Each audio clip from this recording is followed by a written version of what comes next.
Today's story was written by Reddit user jpitha. If you look at the histories, you find that when the humans joined the war on the side of the galaxy, most of them go, and then with the superior human numbers, the galaxy and the humans together were able to bring the Zeni to peace talks, and over time relations normalized. But war is never that cut and dry. Back when the humans had just met the galaxy, they linked a few of their smaller starbases around galaxy colonies, partly to promote relations and partly because the humans saw the galaxy planetary defences and felt bad for them. They could see that the galaxy were wholly unprepared for the war and were worried that the new friends would be destroyed by this then unknown invader. As a result of their own histories, and possibly something more genetic that came about as a result of the world they came from, humans have a tendency to put weapons on everything. Not only that, but they often hide the weapons too. When asked why they hide their weapons, they always say something like how they don't want to look intimidating, they just want to be ready. Ready for what? We'd ask. We'll know when it's here, they'd reply. At the L2 point of the galaxy colony world, Bishi, the human starbase Neutral Observer, sits. It's a smaller starbase, still larger than a star jumper, but really it's meant for only 300 to 500 full-time residents. The AI in charge of Observer works with the human authorities to scan the systems for threats, offer a place for people to rest and connect before either going down to Bishi or linking out to other points. Being that this is a galaxy colony, there is a warp gate nearby.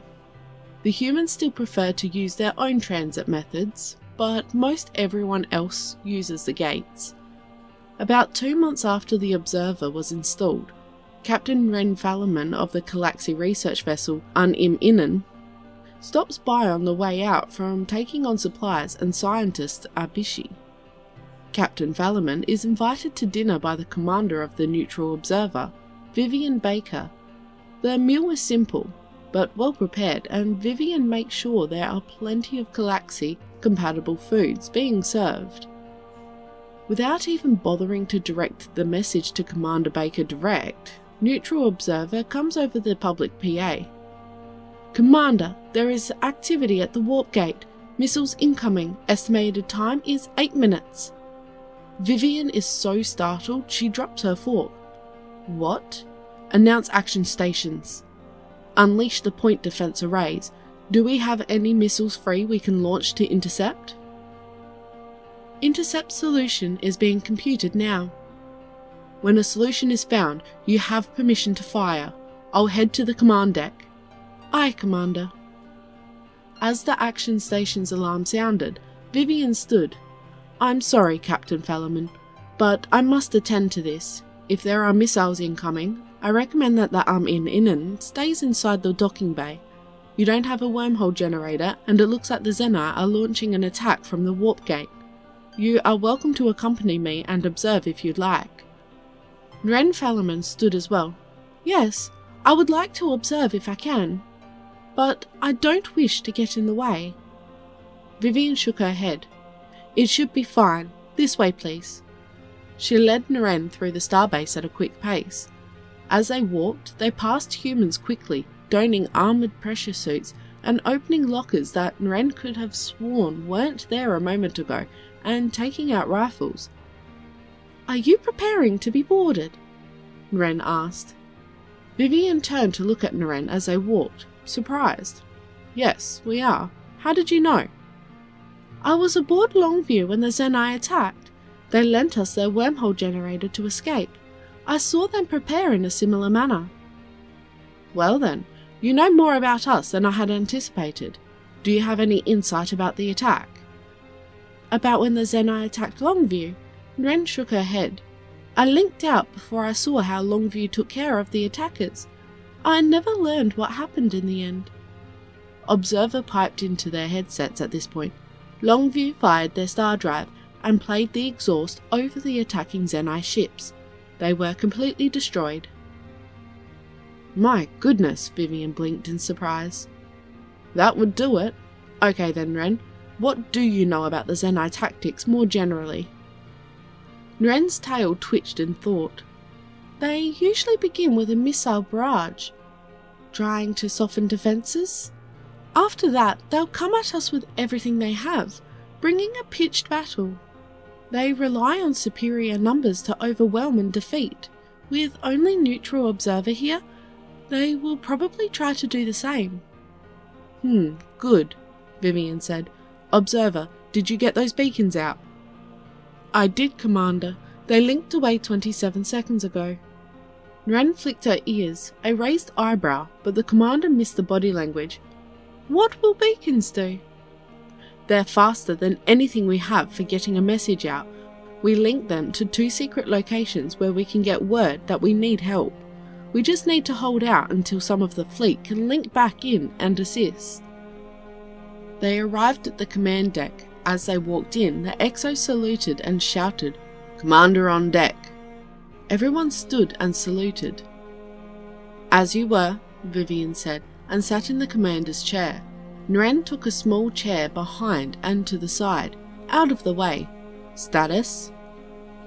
We have a firing solution for the incoming missiles, 10 inbound. We've fired 5 missiles, and the printers are working to make more. Point defences have been freed and are freely tracking, though the missiles are still out of range. Main batteries are online, however war emergency power has not been declared. The Galaxy have returned to Uniminen and are bunkering down in there. The human civilizations have taken up civil defence stations, and everyone has reported that they are suited. We can evacuate the air any time. Vivian nodded. Very good. Neutral observer, I authorise war emergency power for the duration of the attack, and should I become incapacitated, I authorise you to repel the invaders, save the crew, and protect yourself in that order. Aye, Commander. War emergency power authorised. All fuses and limiters removed. At that, Ren's sensitive ears detected a change in the underlying noise of the starbase.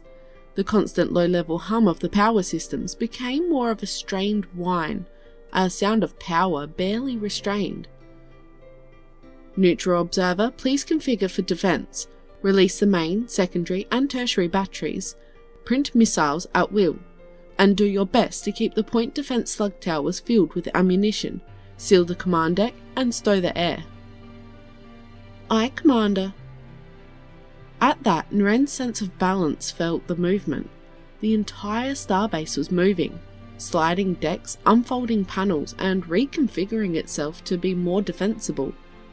As she watched on the screen, massive weapon batteries that she had no idea were even in the starbase swung out and locked into position.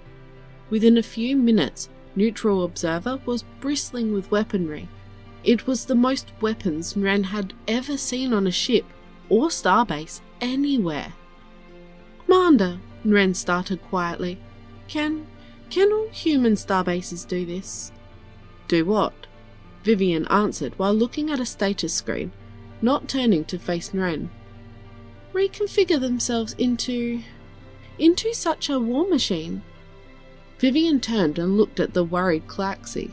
Her expression softened. Yes, Ren, they can all do this. All human ships are armed and armoured in addition to the starbases. But why? She blurted out. Up until recently, you thought you were alone in the galaxy. Vivian turned back to her screen, not wanting to meet the Galaxy's gaze. Why do you think, Ren? Ren leaned back with the sudden realization that humans were used to fighting each other. A human at a station on the command deck called out, "Energy spike from the warp gate. Ships incoming."